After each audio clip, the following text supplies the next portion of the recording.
So கொலோசியர் 1ஆம் அதிகாரம், कुलुस्सियों की किताब पहला अध्याय, Colossians chapter 1. कुलुस्सियों की किताब पहला अध्याय। ஒருவேளை நீங்க இங்கிலீஷ் பைபிள் வச்சிருந்தீங்கன்னா अगर आप अंग्रेजी की बाइबल रखे हो तो 26, 27 படிக்கணும். उसमें जो है 26 और 27 नंबर का वचन पढ़ना होगा। தமிழ் பைபிள் வச்சிருந்தீங்கன்னா अगर आप तमिल का बाइबल रखे हो तो டைரக்டா verse 27. सीधे सीधे 27 नंबर का वचन आप पढ़ सकते हो। So கொலோசியர் 1ஆம் அதிகாரம் 27வது வசனம். तो कुलुस्सियों की किताब पहला अध्याय 27 नंबर का वचन। புறஜாதிகளுக்குள்ளே விளங்கிய இந்த ரகசியத்தில் உள்ள மகிமையின் ஐஸ்வர்யம் என்னதென்று தேவன் தம்முடைய பரிசுத்தவான்களுக்கு தெரியப்படுத்த சித்தமானார். கிறிஸ்துவானவர் மகிமையின் நம்பிக்கையாக உங்களுக்குள்ள இருப்பதே அந்த ரகசியம். परमेश्वर अपने संत जनों को ये प्रकट कर देना चाहता था कि वह रहस्यपूर्ण सत्य कितना वैभवपूर्ण है। उसके पास यह रहस्य सत्य सभी के लिए है, और वह रहस्यपूर्ण सत्य यह है कि मसीह तुम्हारे भीतर ही रहता है, और परमेश्वर की महिमा प्राप्त करने के लिए वही हमारी एकमात्र आशा है। சோ ஹீலிங் பத்தி பார்த்துட்டு இருக்கோம் நம்ம. तो हम चंगाई के बारे में देखते आ रहे हैं। போன 2 வாரம் வந்து இயேசுனுடைய நாமத்தை ஹீலிங்கோட கனெக்ஷன்ல பார்த்தோம். तो हम यीशु का नाम जो हीलिंग के साथ में यानी चंगाई के साथ में कनेक्टेड हमने बताया था आपको। சோ எப்படி வந்து இயேசுனோட நாமத்தை தியானிக்கும் போது இயேசுனோட நாமத்தை பயன்படுத்தும் போது சுகம் உண்டாகும். तो यीशु के नाम के बारे में जब देखते हैं, यीशु के नाम के बारे में जब पढ़ते हैं, कैसे चंगाई होती है उस पे हमने देखा। சோ நம்ம இன்னைக்கு என்ன பார்க்க போறோம் அப்படினா तो आज हम क्या देखने वाले हैं? Christ consciousness. तो ये मसीह की मानसिकता, அதாவது கிறிஸ்து நமக்குள்ள இருக்கிறார்ன்ற உணர்வுல நாம் இருக்கணும். यीशु हमारे अंदर है उस महसूसियत के साथ, ओके, उसमें हमें हमेशा रहते रहनी चाहिए। சோ அந்த உணர்வுல இருக்கும்போது என்ன ஆகும்? जब वो महसूसियत में या मानसिकता में हम रहते हैं, அந்த உணர்வுல இருக்கும்போது எப்படி நம்ம சுகம் அடைய முடியும்? तो वो जब महसूसियत हमारे अंदर रहता है तो हम कैसे चंगाई को प्राप्त कर सकते हैं, அத பத்தி தான் நம்ம பார்க்க போறோம். और उसके बारे में हम देखने वाले हैं आज।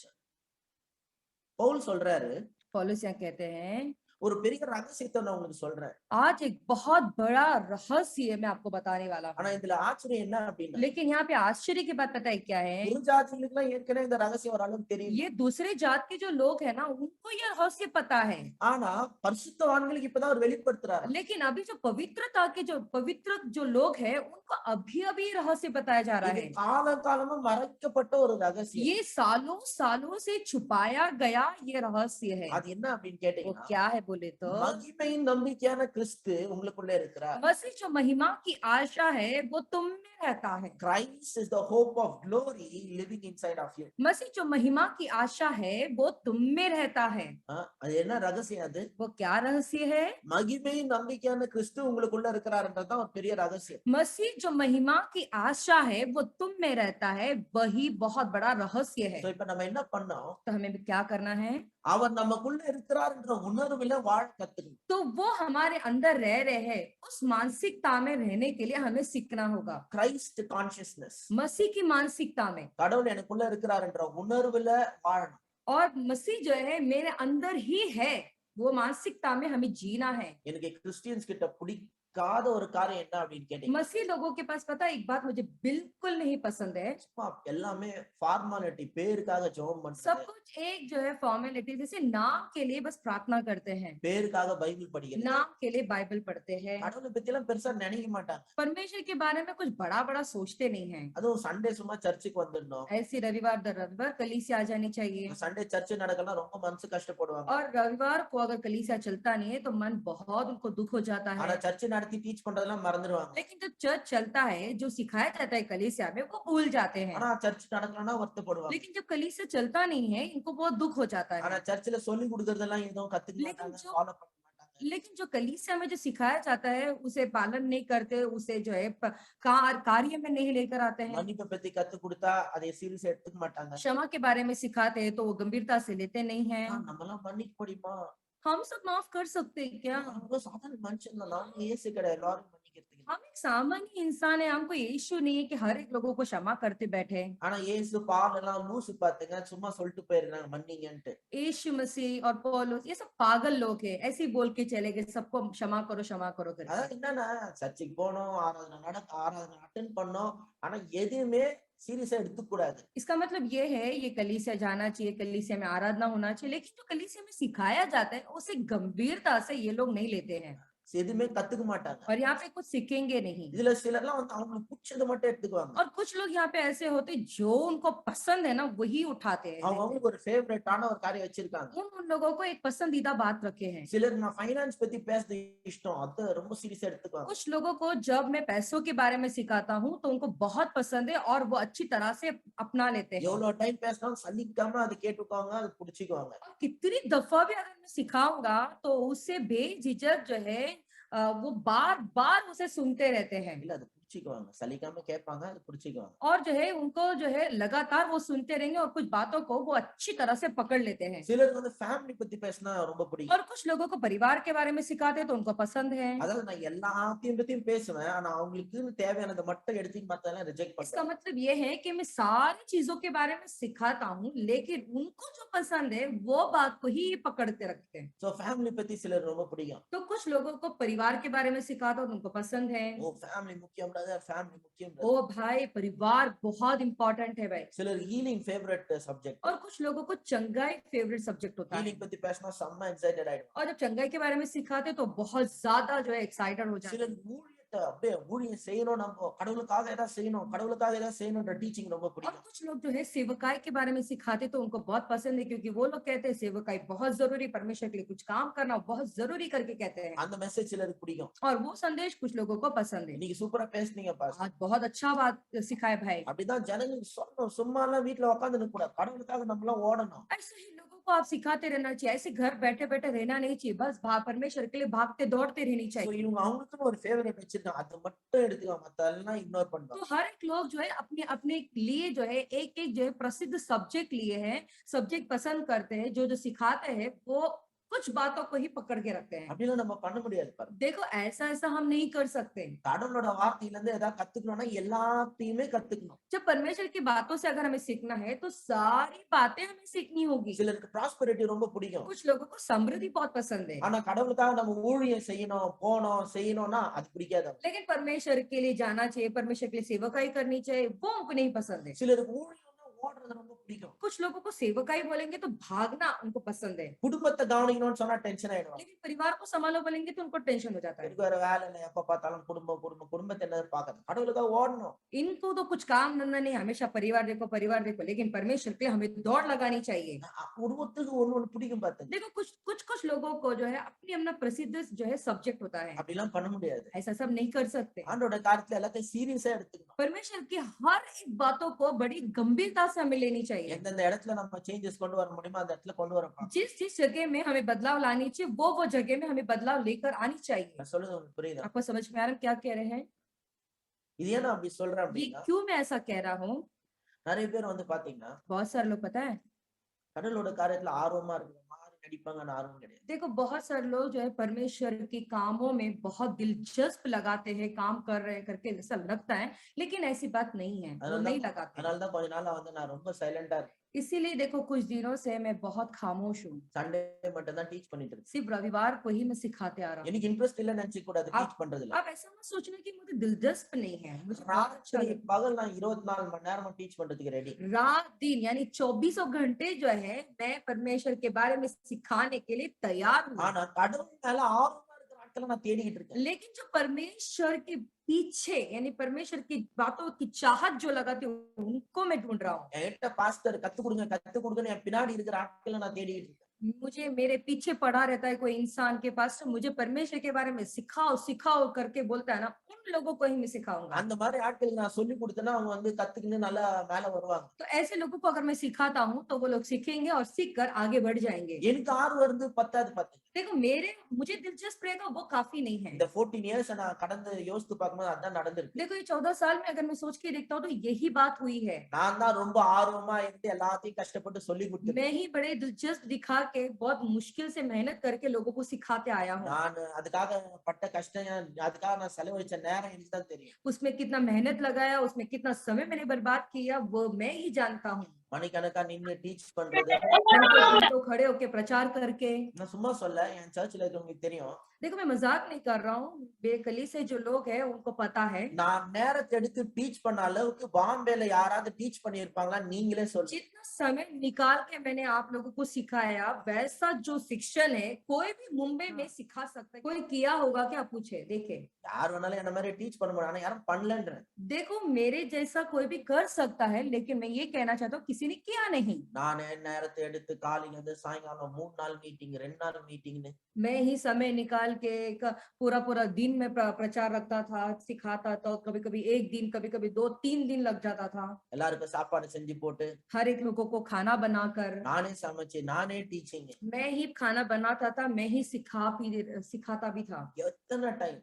कितनी दफा। இப்ப நான் கொஞ்சம் அமைதியா இருக்கேன். लेकिन मैं अब खामोश हूँ, ஆர்வமா இருக்கிற ஆட்கள் தேடிட்டு இருக்கேன். क्योंकि मैं जो दिलचस्प जिसको चाहत है परमेश्वर की, उसको मैं ढूंढ रहा हूँ। கடவுளோட காரியத்துல எனக்கு ஏதாவது கத்து கொடுங்கன்னு கெஞ்சிக்கிட்டே இருக்கிற ஆட்களுக்கு தான் சொல்லி கொடுப்பேன். परमेश्वर की बातों के लिए कोई भी मेरे पास आके गिड़गिड़ाता रहता है ना कि पास्टर मुझे सिखाओ करके, वैसे लोगों को मैं ढूंढ रहा हूँ। அந்த மாதிரி ஒருத்தர் 2 பேர் 3 பேர் இருந்தா போதும்னு நினைக்கிறேன். और ऐसे 1, 2, 3 लोग भी अगर रहते हैं तो बस हो गया करके मैं सोचता हूँ। அந்த 3 பேரை வச்சு நான் உலகத்திலே பெரிய இம்பாக்ட் கிரியேட் பண்ண और முடியும். ये 3 लोगों को रख के ही संसार में बहुत बड़ा प्रभाव लेके आऊंगा करके मैं सोचता हूँ। ஆர்வம் இல்லாத லட்சக்கணக்கான பேரை வச்சு ஒன்னும் நடக்க போறது இல்ல. अगर किसको चाहत ही नहीं, दिलचस्पी नहीं है, लाखों के लोगों को रख के भी अगर मैं सिखाऊंगा तो ये व्यर्थ होगा। நான் இதெல்லாம் ஒரு காரணத்துக்காக சொல்லிட்டு देखो ये सारी जो बातें कारण की वजह से मैं कह रहा हूँ, आप கிரைஸ்ட் கான்ஷியஸ்னஸ். मसीह की मानसिकता। இதுல ஏன் கிறிஸ்டியன்ஸ் இன்னும் ஆழமா போலன்னா, क्यों अभी तक ये मसीह लोग इतनी गहराई में नहीं गए? இதுல கடவுளோட காரியத்து மேல உங்களுக்கு உண்மையா ஆர்வமே கிடையாது. क्योंकि परमेश्वर के बातों में जो है दिल से चाहत नहीं है उनको। காலையில ஒரு பைபிள் வாசிச்சு ஜெபம் பண்ணுவாங்க. पहले सुबह उठेंगे, बाइबल पढ़ेंगे, प्रार्थना कर लेते हैं।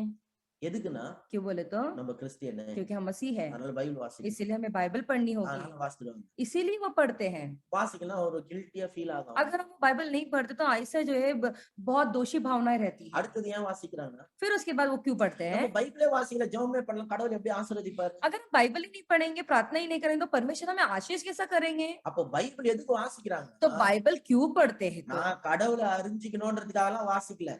मैं परमेश्वर को जानूं, इस वजह से वो बाइबल नहीं पढ़ते हैं। நான் வாசிக்கலனா கடவுள் ஆசீர்வதிக்காத போயிட்டாருன்னா, अगर मैं नहीं पढ़ूंगा तो परमेश्वर अगर मुझे आशीष नहीं करेंगे तो क्या होगा फिर? ஒருவேளை எனக்கு கிடைக்க வேண்டிய ஜாப் கிடைக்காது போயிடுச்சுன்னா, जो मुझे काम मिलना चाहिए अगर वो मुझे काम नहीं मिला तो, பிசினஸ்ல பிளெஸிங் வராது போயிடுச்சுன்னா अगर व्यापार में ब्लेसिंग नहीं मिला तो என்ன பண்றது? तो क्या करें? சோ கடவுள் என்ன ஆசீர்வதிக்கா போயிடுவாரோன்றது தான் படிக்கிறாங்களே, तो கடவுளை அறிஞ்சிக்கணும்ன்றதுக்காக படிக்கல. वो लोग क्यों पढ़ते हैं? परमेश्वर ने आशीष दे इस वजह से वो पढ़ते हैं, ना कि परमेश्वर को जानूं।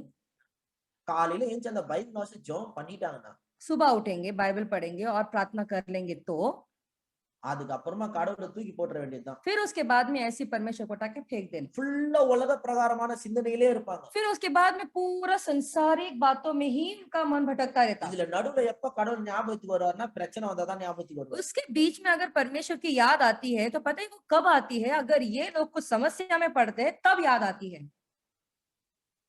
நான் ஸ்கூல்ல படிக்கும் போது, जब मैं स्कूल पढ़ता था, ஸ்கூல் முடிச்சிட்டு வந்தா அந்த பேக்கை தூக்கி போடுறதுதான். स्कूल जैसा खत्म होता, घर लौटता, बैग उठा कैसी फेंक देता।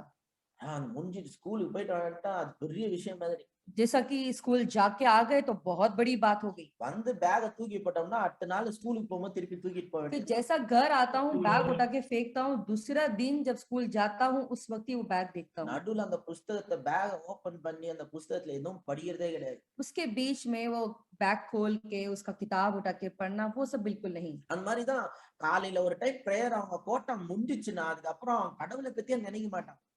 वैसा ही होता है, वो सुबह प्रार्थना करके बाइबल पढ़ लेते हैं तो उनका पूरा दिन का जो है वो कोटा खत्म हो जाता है, तो पूरे दिन में वो लोग बाइबल प्रार्थना बिल्कुल नहीं करते। ஏன்னா நம்ம கிரைஸ்ட் கான்சியஸ்னஸ்ல வரணும், கிறிஸ்து எனக்குள்ள இருக்கிற உணர்வுல வரணும். लेकिन हमें जो है, मेरा मसीह जो है मेरे अंदर ही रह रहे हैं, वो मानसिकता में हमें रहनी चाहिए। ஒவ்வொரு நிமிஷம் பிராக்டிக்கலா பாசிபிளா உங்களுக்கு தெரியலனாலும் எவ்வளவு முடியுமோ அவ்வளவு கடவுளை நினைச்சுக்கிட்டே இருக்கணும். देखो हर एक क्षण देखो, अगर अगर प्रैक्टिकली हम सोचते नहीं होगा, लेकिन फिर भी कोशिश करना चाहिए कि हमें हर एक क्षण मसीह को याद करते रहनी चाहिए, எவ்வளவு முடியுமோ. जितना हो सके उतना। என்ன பாஸ்டர் எங்களுக்கு உங்களை மாதிரியா நாங்க ஃபுல் டைம் பாஸ்டரா வேலை வெட்டி இல்லாம இருக்கோம், எங்களுக்கு எவ்வளவு வேலை இருக்கு क्या பாஸ்டர். पास्टर तुम्हारी जैसा है क्या, फालतू बैठे बैठे जो है काम धंधा के बिना अब जो है हम परमेश्वर को बार बार याद करते रहेंगे? हमको तो हजारों काम है, हम तो भूल जाते हैं ना। நீங்க செய்யற வேலை மத்தியில கூட கடவுளை நினைச்சுக்கிட்டே இருக்கணும். देखो आप जब काम वाम करते हो उसके बीच में भी आप परमेश्वर को याद करते ही रहनी चाहिए। இப்ப நீங்க யாரையும் லவ் பண்றீங்க, देखो आप किसी को तो प्रेम करते हो, எங்க யாரு இருந்தாலும் அவங்களை பத்தி யோசிச்சுட்டே இருக்கீங்களா आप இல்லையா? कहीं पर भी आप रहते हो, लेकिन आप उनके बारे में याद करते रहते हो ना। வேலையில இருந்தாலும் அந்த பர்சனை பத்தி யோசிச்சுட்டு இருக்கீங்க, काम में रहेंगे तो भी उस व्यक्ति को याद करते रहते हैं, டிராவல் பண்ணியிருந்தாலும் அந்த பர்சனை தான் யோசிக்கிறீங்க, सफर करते समय भी उस व्यक्ति को आप याद करते रहते हो, சாப்பிடும் போது அவங்க நினைப்பு தான், खाते वक्त भी उनकी याद आती है, தூங்கும் போது அவங்க நினைப்பு தான். सोते वक्त भी उनकी याद आती है। அப்ப நீங்க யாரையாவது ரொம்ப லவ் பண்றீங்கன்னா அவங்க நீங்க நினைச்சுக்கிட்டே இருக்கீங்க. इसका मतलब ये है कि किसी को तो आप प्रेम करते हो तो आप उन्हें लगातार याद करते रहते हो। சில அப்பா அம்மாக்கு அவங்க பிள்ளைங்க மேல நினைப்பாவே இருப்பாங்க. कुछ माँ बाप लोगों को उनके बच्चों के बारे में ही याद रहता रहता என் है। பையன் என்ன பண்றான்னு தெரியல, என் பையன் என்ன சாப்பிட்டான்னு தெரியல. मेरा बेटा क्या कर रहा पता नहीं, मेरा बेटा क्या खाया पता नहीं ना। சிலருக்கு அவங்க பொண்ணு மேல ஏன் ஞாபகமா और இருக்கு, कुछ लोगों को जो उनकी बेटी के ऊपर ही याद लगा रहता है, என் மகன் என்ன பண்றான்னு தெரியல. मेरी बेटी क्या कर रही पता नहीं। யோசித்து எங்கேயோ வேலை என்ன பிசினஸ்ல என்ன பிஸியா இருந்தாலும் அங்க யோசிக்கிறாங்க. देखो कुछ तो काम रहता है, कितना भी वो बिजी रहते, कुछ भी काम में लग जाते हैं, लेकिन तो भी ये लोग याद रखते रहते हैं। அது போல கடவுளை அதிகமா யோசிக்கிற நிலைமைக்கு வரணும். उसी तरह हमें भी परमेश्वर को अधिक से अधिक याद रखने की हमें वो आदत में आनी चाहिए। ஹீலிங்க பத்தி பேசுவார்னு சொன்னா ஏதோ சொல்லிட்டு இருக்காரு. ये क्या है, पास्टर ने चंगाई के बारे में सिखाएंगे बोले, लेकिन कुछ तो और ही बोल रहे हैं। நல்லா கேளுங்க, ध्यान से सुने। உங்க வியாதியை பத்தியே உணர்வு உள்ளவரா இருக்கணும்னு அவசியம் கிடையாது. देखो आपके बीमारी के बारे में ही याद करते या उस मानसिकता में रहने की जरूरत नहीं है। நிறைய பேர் எப்படி இருக்காங்கன்னா, देखो बहुत सारे लोग पता है क्या करते हैं, அவங்க நிறைய டைம் வந்து அவங்க பார்த்தா ப்ராப்ளம் கான்ஷியஸ். देखो बहुत दफा ऐसा होता है वो समस्या की मानसिकता में रहते எப்ப हैं। பார்த்தாலும் அவங்க பிரச்சனையே யோசிச்சுட்டு இருப்பாங்க. हमेशा देखे तो उनकी समस्या के बारे में ही सोचते रहते இவங்க हैं। வந்து ப்ராப்ளம் கான்ஷியஸ் பீப்புள். ये जो है समस्या की मानसिकता में रहने वाले लोग हैं। சிலர் வந்து பாத்தீங்கன்னா சின் கான்ஷியஸ். कुछ लोग जो है पाप की मानसिकता में எப்ப रहते हैं। பார்த்தாலும் பாவத்தை பத்தி யோசிச்சுக்கிட்டே இருக்காங்க. कभी देखे तो ये पाप के बारे में ही सोचते रहते हैं। பாவத்தை பத்தி ரொம்ப யோசிக்கிற ஆட்கள் வந்து கட்டாயமா கில்ட்டி கான்ஷியஸா இருப்பாங்க. देखो ये जो पाप के बारे में सोचने वाले लोग, हम जरूर ऐसा है कि वो दोष भावना की महसूसियत में रहते हैं, கில்ட்டி கான்ஷியஸ்லயே இருப்பாங்க. दोष भावनाओं की महसूसियत में रहते हैं ये लोग। இன்னொருத்தவங்க சில கூட்டம் இருக்கு, அவங்க பாத்தீங்கன்னா டீமன் கான்ஷியஸ். और कुछ झुंड ऐसा भी होता है, ये शैतान की मानसिकता में रहते हैं। எது கேட்டாலும் பிசாசு பிசாசு பத்தி யோசிச்சுட்டே இருக்கு. कुछ भी अगर बोलेंगे पूछेंगे तो ये शैतान ऐसा क्या, शैतान वैसा क्या, ऐसा बोलते रहते हैं। ப்ராப்ளம் கான்ஷியஸா இருக்காங்க, देखो समस्या की मानसिकता में है, சின் கான்ஷியஸா இருக்காங்க, पाप की मानसिकता में कुछ लोग हैं, கில்ட்டி கான்ஷியஸா இருக்காங்க, दोष भावना की महसूसियत के जो लोग हैं,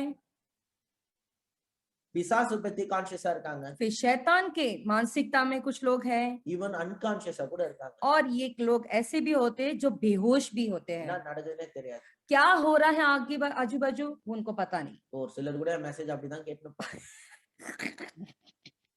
அன்கான்ஷியஸ் லெவல்ல இருப்பாங்க. என்ன பேசுறாருன்னே தெரியாம திடீர்னு என்ன சொல்றாரு அப்படின்னு விழிப்பாங்க. वो लोग अभी भी कुछ लोग मेरा संदेश कुछ ऐसा ही सुन रहे हैं, वो लोग बेहोश है, पास्टर क्या बोल रहे बोलेंगे तो क्या बोले ऐसा करके सुनते हैं। ஆனா இந்த காட் கான்ஷியஸ், இந்த கிரைஸ்ட் கான்ஷியஸ்ல நம்ம வரணும். लेकिन परमेश्वर की मानसिकता जो मसीह की मानसिकता है उसमें हमें आनी चाहिए। சங்கீதம் 119 படிச்சு या भजन संहिता 110 अगर आप पढ़ के देखेंगे तो சங்கீதக்காரன் தாவீது வந்து கடவுள் மேல அப்படியே ஒரு பைத்தியம் மாதிரி இருக்காரு. यहाँ पे जो है भजन करता जो है वो परमेश्वर के ऊपर एक जबरदस्त पागलपंती दिखा रहे हैं। சொல்லிட்டே இருக்கிறார், நான் உங்களை பத்தியே நினைச்சிட்டு இருப்பேன், உங்க வார்த்தையே நினைச்சிட்டு இருப்பேன். वो लगातार कहते रहते हैं, मैं तुम्हारे बारे में सोचता रहता हूँ, तुम्हारे वचनों के बारे में ही सोचता रहता हूँ। தூங்கினாலும் தூங்கறதுக்கு முன்னாடியே உங்களை நினைப்பேன். जब सोता हूँ सोने से पहले भी मैं तुम्हारे बारे में सोचता हूँ। திடீர்னு பாதி ராத்துல எனக்கு விழிப்பு வந்தாலும் அந்த நேரத்துல கூட உங்களை நினைச்சுக்குவேன். अचानक आधी रात में अगर मेरा नींद खुल जाता उस वक्त भी मैं तुम्हें ही याद करता रहता हूँ। அதிகாலையில எழுந்தாலும் அப்பவும் நான் உங்களை நினைச்சுக்குவேன். और सुबह सुबह जब मैं सो के उठता हूँ उस वक्त भी मैं तुम्हारे बारे में सोचता रहता हूँ। பாதி ராத்திரில யூரின் போறதுக்கு எழுந்தாலும் அப்பவும் உங்களை யோசித்துக்குவேன்றாரு. वो ये कह रहे हैं कि आधी रात में मुझे यूरिन करने जाना है, सुसु करने, तो उस वक्त भी मैं तुम्हें याद करता हूँ। இல்ல நான் உங்களுக்கு சொல்றது ஜோக்கா இருக்கும். ஆனா நீங்க பைபிள் வாசித்து பாருங்க, அப்படிதான் அவர் சொல்றாரு. देखो जब मैं कह रहा हूँ आपको एक मजाक जैसा लगेगा, लेकिन आप बाइबल पढ़ के देखो तो आपको समझ में ஏன்னா आएगा। பாதி ராத்திரில அதுக்கு தானே எழுந்திருக்கோம். क्योंकि आधी रात में हम उसके लिए उठते हैं ना। சோ எந்த நேரத்திலயும் பாத்தீங்கன்னா நான் கடவுளை பத்தியே நினைப்புள்ளவனா இருப்பேன் அப்படின்ற. तो भजनकर्ता जो है ये कह रहे हैं कोई भी समय में मैं तुम्हें ही सोचता रहता हूँ, ऐसा कह रहे हैं। கடவுளை பத்தியே தியானமா இருக்கிறது ரொம்ப முக்கியம். तो परमेश्वर के बारे में ही सोचते रहना वो बहुत जरूरी है। ஆனா நம்ம கடவுளை பத்தி நினைக்கிறது விட்டு என் வியாதி, என் கஷ்டம், என் பிரச்சனை இதையே நினைச்சுக்கிட்டு இருக்கோம். लेकिन हम परमेश्वर को सोचने के बजाय हम क्या करते हैं, ये बीमारी, मेरी तकलीफ, मुझे ये परेशानी, उसके बारे में ही हम सोचते रहते நம்ம हैं। ப்ராப்ளத்தை பத்தியே யோசிச்சுட்டு இருக்கிறதே நமக்கு சாபக்கேடா இருக்கு. देखो हम पापों के बारे में ही सोचते रहना, हम समस्याओं के बारे में ही सोचते रहना, हमारा सर दर्द हो गया है। இவனுக்கு டாக்டர் இந்த வியாதி இருக்குன்னு சொல்லிட்டாரு, இந்த வியாதி இருக்குன்னு சொல்லி அதையே யோசிச்சுட்டே இருக்காரு. तो ये लोग ये करते हैं कि हमें डॉक्टर ने ये कह दिया, हमको ये बीमारी है, इसके बारे में ही सोचते रहते हैं। நான் என்ன பண்ண போறேன்னு தெரியல, अब क्या करूं पता नहीं ना, நான் என்ன பாவம் பண்ணணும்னு தெரியல, ஆண்டவர் எனக்கு இந்த தண்டனையை ये கொடுத்துட்டாரு. पाप मैंने क्या पाप क्या पता नहीं, लेकिन परमेश्वर ने जो मुझे इतना बड़ा दंड दे दिया, ऐसे सोचते हैं। ப்ராப்ளத்தையும் யோசிச்சுட்டே இருக்காரு. ऐसी समस्याओं के बारे में ही सोचते रहते हैं। நம்ம ப்ராப்ளம் கான்சியஸ்ல இருந்து கிரைஸ்ட் கான்சியஸா மாறணும். हमें समस्या की मानसिकता से जो है हमें मसीह की मानसिकता में आनी है। அப்படி நம்ம அவரோட கான்சியஸ்ல இருந்தோம்னா இந்த ப்ராப்ளத்தை நம்மளால ஜெயிக்க முடியும். जब हम उनकी मानसिकता में उनकी सोच में अगर हम घुस जाते, ये सारी परिस्थिति बदल जाएगी। நம்ம எதை கவனம் செலுத்துறோம் हम जिस पे ज्यादा ध्यान लगाते रहते அது हैं வல்லமையை தரும். तो उसमें हम सामर्थ्य देते हैं। அதாவது இங்கிலீஷ்ல எப்படி சொல்றாங்க, where your focus goes there your energy goes. जब अंग्रेजी में ऐसा कहता है, लेकिन हम जो कहते हैं जिस पे आपका ध्यान जाता है उसमें हमारी सारा ऊर्जा जाती है। where your focus goes there your energy goes. जहाँ कभी हमारा ध्यान जाता है वहीं पे हमारी ऊर्जा जाती है। எதை பத்தி நீங்க யோசிச்சுட்டே இருக்கிறீங்களோ அதை பெருசாக்கிட்டே இருக்கும். देखो जिसके बारे में हम ज्यादा से ज्यादा सोचते रहते हैं उसे हम बहुत बड़ा करते रहते हैं। வியாதியை பத்தி யோசிச்சுட்டே இருந்தீங்கன்னா வியாதி பெருசாயிட்டே ஆகும். देखो बीमारी के बारे में सोचेंगे तो बीमारी बढ़ते जाएगी। ஆனா நீங்க கிரைஸ்ட பத்தி யோசிச்சீங்கன்னா, लेकिन अगर आप मसीह के बारे में सोचते रहोगे तो நீங்க அவரை பத்தி நினைச்சீங்கன்னா எனர்ஜி கோஸ் கிடையாது, எனர்ஜி கம்ஸ். तो यहाँ पे ऊर्जा जाएगी नहीं बल्कि ऊर्जा आपको आएगी। ஹalleluya. हालेलुया। எத்தனை பேர் நான் சொல்றது புரியுது? कितने लोगों को समझ में हम जो कह रहे हैं? கடவுளை பத்தி நீங்க நினைச்சீங்கன்னா நீங்க எனர்ஜைஸ் ஆகுறீங்க. देखो जब आप परमेश्वर के बारे में सोचते रहते हैं तो आपको पूरी तरह से परमेश्वर ऊर्जा से भरते हैं। உங்களை விட்டு எனர்ஜி போல உங்களுக்கு எனர்ஜி கிடைக்குது. आपके अंदर से एनर्जी जाता नहीं है बल्कि आपको वो ऊर्जा आती है। கடவுளை பத்தி யோசிக்க நீங்க ஸ்ட்ராங் ஆயிட்டு போயிட்டே देखो இருக்கீங்க. परमेश्वर के बारे में सोचते सोचते जो है आप और बलवान होते जाते हैं। பொதுவா வந்து பிரச்சனை டைம்ல தான் கடவுளை யோசிக்கிறோம். देखो ज्यादातर हम जब समस्याओं में पड़ते तभी हम परमेश्वर के बारे में सोचते हैं। எல்லா டைம்லயும் கடவுளை யோசிக்க கத்துக்கணும். पूरे दिन यानी कि हर वक्त आपको परमेश्वर के बारे में सोचती रहनी चाहिए। நான் ஒரு இந்த அவார்ட் ஃபங்க்ஷன் பார்த்துட்டு இருந்தேன். देखो एक अवार्ड फंक्शन को मैं देख रहा था। தமிழ் சினிமால நடக்கிற ஏதோ அவார்டு. वो तमिल सिनेमा में अवार्ड्स होता है ना, वो मैं देख रहा था। समटाइम फेसबुकல स्क्रॉल பண்ணும்போது வரும் பாத்து. तो कभी-कभी जब फेसबुक में हम स्क्रॉल करते हैं तो वो एडवर्टाइज वो सब आता है। சோ அந்த மாதிரி அவார்ட் ஃபங்க்ஷன்ல அவங்க எல்லாம் என்ன பேசுறாங்கன்னு கேட்கணும்னு எனக்கு ரொம்ப இஷ்டம். तो अवार्ड फंक्शन में वो लोग क्या बोलते हैं वो सुनना मुझे बहुत अच्छा लगता। யாருக்கு தெரியும் வரப்போற நாட்கள எனக்கு ஏதாவது அவார்ட் கொடுப்பாங்க. क्या पता आने वाले दिनों में मुझे भी कुछ अवार्ड देंगे। சோ அந்த மாதிரி அவார்ட் ஃபங்க்ஷன்ஸ்லாம் பாப்பேன். तो ऐसे अवार्ड फंक्शंस जो होते हैं वो मैं देखता हूँ। அதுல ஒரு நாள் அதுல ஒன்னு பார்த்தேன். तो एक दिन मैंने ऐसा देखा, ஒரு யங்கான ஹீரோ பார்த்தேன். एक नवयुग हीरो, அவர் கொஞ்சம் ஸ்பிரிச்சுவலா காரியத்துல எல்லாம் ரொம்ப ஈடுபாடா இருக்காரு. वो कुछ जो है आत्मिक बातों में जो है वो ज्यादा ध्यान देते हैं, उसमें है वो। அதனால சிலர்லாம் ரொம்ப சீரியஸ் ஆனஸ்டா கேக்குற மாதிரி கேள்வி ஆனா சர்காஸ்டிக்கே கேட்பாங்க. देखो कुछ लोग जो है प्रश्न जब पूछते हैं वो बड़ा ही गंभीरता से वो अच्छी सवाल होती है लेकिन वो बड़े तुच्छ तौर से पूछते हैं। அதாவது எப்படின்னா ரொம்ப ஆனஸ்டா கேக்குற மாதிரி இருக்கும். ஆனா அது வந்து பாத்தீங்கன்னா கேலி கிண்டலா கேக்குற கேள்வி. देखो ऐसा लगता है कि वो दिल से बोलने के जैसा वो लोग बोलते हैं लेकिन ऐसा இருக்கும். ऐसा लगता है बोलने के जैसा लगता है लेकिन वो एक तुच्छ तौर से वो लोग पूछते हैं। ஏன்னா இந்த உலகத்துல இருக்கிற நிறைய பேர் ஆவிக்குரிய ஆட்களை கேலி கிண்டலா தான் பாக்குறாங்க. क्योंकि ये संसार के जो लोग होते हैं ना जो आत्मिक जो लोग होते हैं आत्मिक लोगों को ही संसार के जो लोग बड़े ही तुच्छ तौर से ही देखते हैं। அவரை பார்த்து கேக்குறாங்க, तो उनको यानी आत्मिक इंसान जो हीरो है उसको देख के पूछ रहे हैं என்னங்க எங்க ஷூட்டிங் முடிஞ்சாலும் உடனே கோயிலுக்கு போயிடுறீங்களாமே, பக்கத்துல என்ன கோயில் இருக்கோ கோயில் கோலா போயிட்டே இருக்கிறீங்களாமே. क्या हुआ भाई, ये थोड़ा भी शूटिंग खत्म हो जाता है तो आप जो है हर एक मंदिर वंदिर जो भी आजू बाजू में मंदिर रहता है वहां पे चले जाते हो हमेशा। எங்காவது ஷூட்டிங் முடிஞ்ச உடனே கோயிலோ மசூதியோ இல்ல சர்ச்சோ எது இருந்தாலும் போயிடுவாங்க.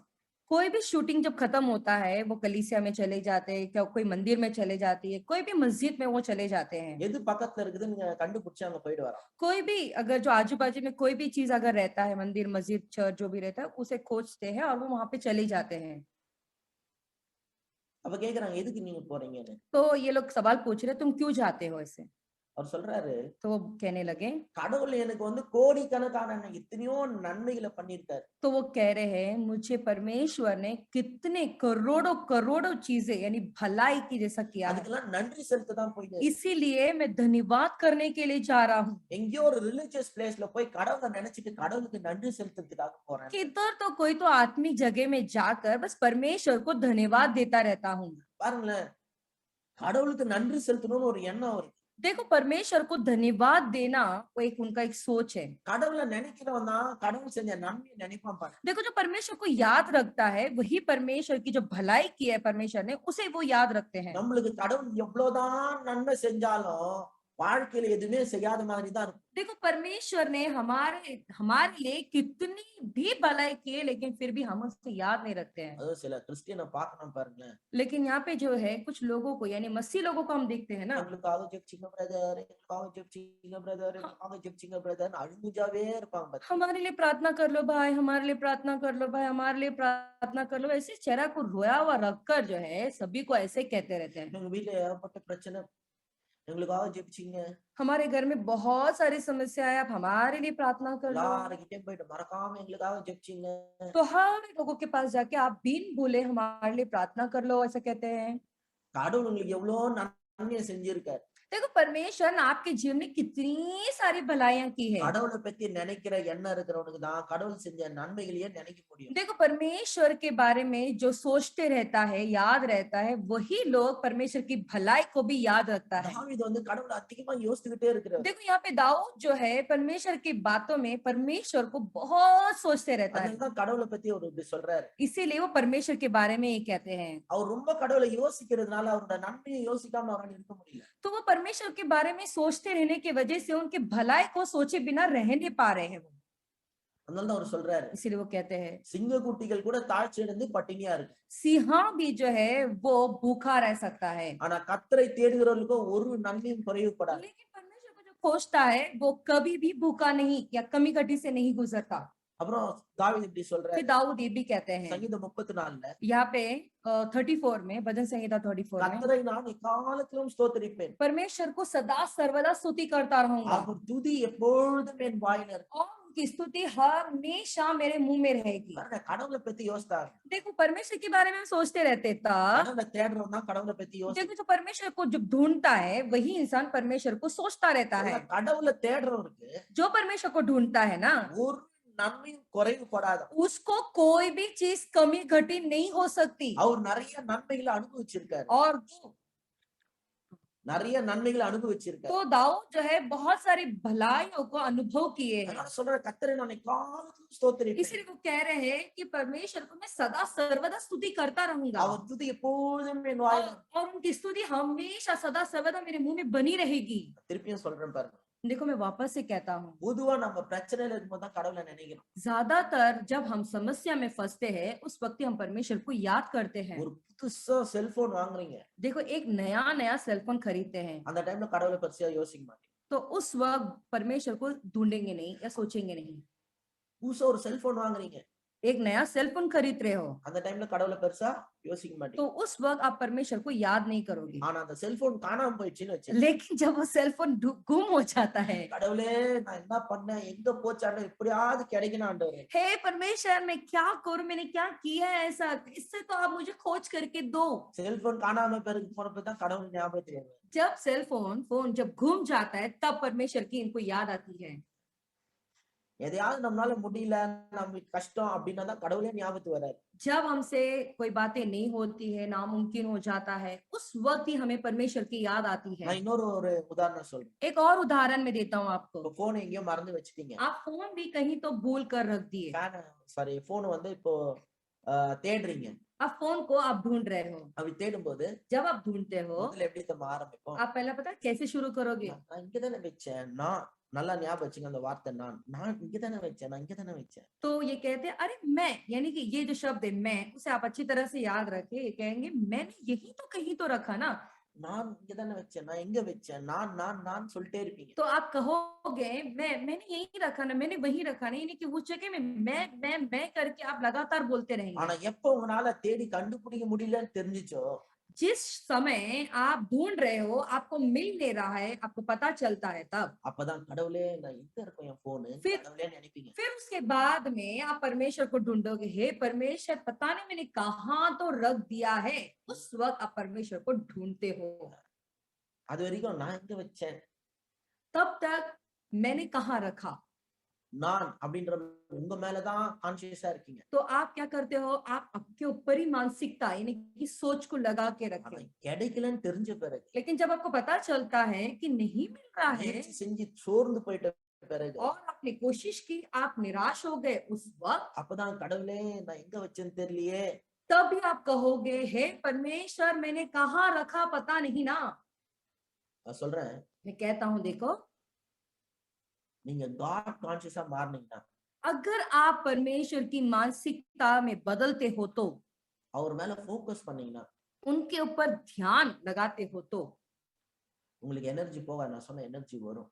देखो मैं कह रहा हूँ आपका ऊर्जा जाएगा नहीं बल्कि आपको ऊर्जा आएगा। எல்லா வியாதியை நீங்க ஓவர் கம் பண்ணிடலாம். आप सारे बीमारियों को पार करके आ सकते हो, எல்லா பிரச்சனையும் நீங்க ஓவர் கம் பண்ணிடலாம். सारे समस्याओं को पार कर सकते हो। கடவுள் எனக்குள்ள இருக்கிறாருன்றது ஒரு பெரிய தைரியத்தை தருது. देखो परमेश्वर मेरे अंदर है, वो एक बहुत बड़ा हिम्मत देता है। அவர் எனக்குள்ளதான் இருக்கிறாருன்ற அந்த உணர்வு உங்களுக்கு பெரிய தைரியத்தை தரும். वो मेरे अंदर ही है, ये जब मानसिकता वो जब महसूसियत रहता है ना तो आपको एक हिम्मत लेकर आता அது है, வந்து உங்களுக்கு ஒரு பெரிய புது பலத்தையே தருது. एक नया बल को लेकर आता है।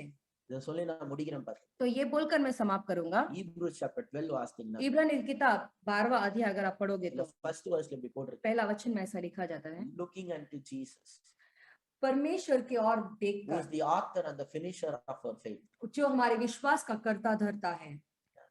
உங்க விசுவாசத்தை தொடக்கிறவரும் முடிக்கிறவருமா இருக்கிற இயேசுவே நோக்குங்க. तुम्हारे विश्वास का कर्ता धरता यीशु जो है, बस उनको ही देखते आओ। உங்களை சுத்தி ஏற்பட்ட பிரச்சனை देखो हमारे इर्द कितनी सारी समस्या, எல்லாம் பார்த்துக்கிட்டு அதையே நினைச்சிட்டு இருந்தோம்னா நம்ம சோர்ந்து போயிடும். जब वो सारी समस्या को अगर हम लगातार देखते आएंगे ना तो हम निराश ही हो जाएंगे। ஆனா நம்மளுடைய விசுவாசத்தை தொடக்கிறவரும் முடிக்கிறவருமா இருக்கிற இயேசுவையே நம்ம நோக்கி பார்த்துட்டு இருந்தோம், लेकिन जो हमारा विश्वास का कर्ता धरता यीशु की ओर ही अगर हम ताकते रहेंगे तो நம்மால எல்லா வியாதியில ஜெயிக்க முடியும். हम जो बीमारी देख रहे हो सारी बीमारी से हम जीत कर आ सकते हैं। உங்களுக்கு இன்னைக்கு ஏதாவது வியாதி இருந்துச்சுன்னா அந்த வியாதியை குறித்த உணர்வு உள்ளவங்களா இருக்காதீங்க. तो अगर आज की तारीख में अगर कोई बीमारी आपको है तो आप वो बीमारी की मानसिकता में मत रहो, உங்களுக்குள்ள மகிமை நம்பிக்கையான கிறிஸ்து இருக்கிறாருன்ற உணர்வுல அதிகமா வளரும். बल्कि आपको ये मानसिकता में रहनी है मसीह जो महिमा की आशा है वो मुझ में रहता है, उस मानसिकता में आनी है आपको। உட்கார்ந்து அடிக்கடி இதை சொல்லிட்டே और बैठे आप लगातार बोलते रहे, மகிமை நம்பிக்கையான கிறிஸ்து எனக்குள்ள இருக்கு. मसीह जो महिमा की आशा है वो मुझ में रहता है, மகிமை நம்பிக்கையான கிறிஸ்து எனக்குள்ள இருக்கு. मसीह जो महिमा की आशा है वो मुझ में रहता है, மகிமை நம்பிக்கையான கிறிஸ்து எனக்குள்ள இருக்க. मसीह जो महिमा की आशा है वो मुझ में रहता है। ஹalleluya. हालेलुया। நீங்க அதுலயே சொல்லி அதையே தியானிங்க. और यही बोलते बोलते बोलते मनन करते रहो। நீங்க வேலை செய்யும் போது, சமைக்கும் போது, போகும்போது, வரும்போது கடவுளையே நினைங்க. आप काम करते हो, यहाँ जाते हो, वहां जाते हो, लगातार आप परमेश्वर के बारे में सोचते रहे। நீங்க கடவுளையே நினைச்சிட்டு இருந்தீங்கன்னா தான் கடவுளை उணர முடியும். देखो, जब आप परमेश्वर के बारे में ही सोचते रहोगे तभी आप परमेश्वर को महसूस कर पाओगे। கடவுளை உணர ஆரம்பிச்சிட்டோம்னா எல்லாத்தையுமே ஜெயிச்சிடலாம். देखो, परमेश्वर को सोचने लगोगे यानी कि परमेश्वर को महसूस करने लगोगे तो आप हर एक चीजों को जीत सकते हो। ஹalleluya. हालेलुया। நம்ம ஜெபிக்கலாமா? आइए हम प्रार्थना करेंगे क्या?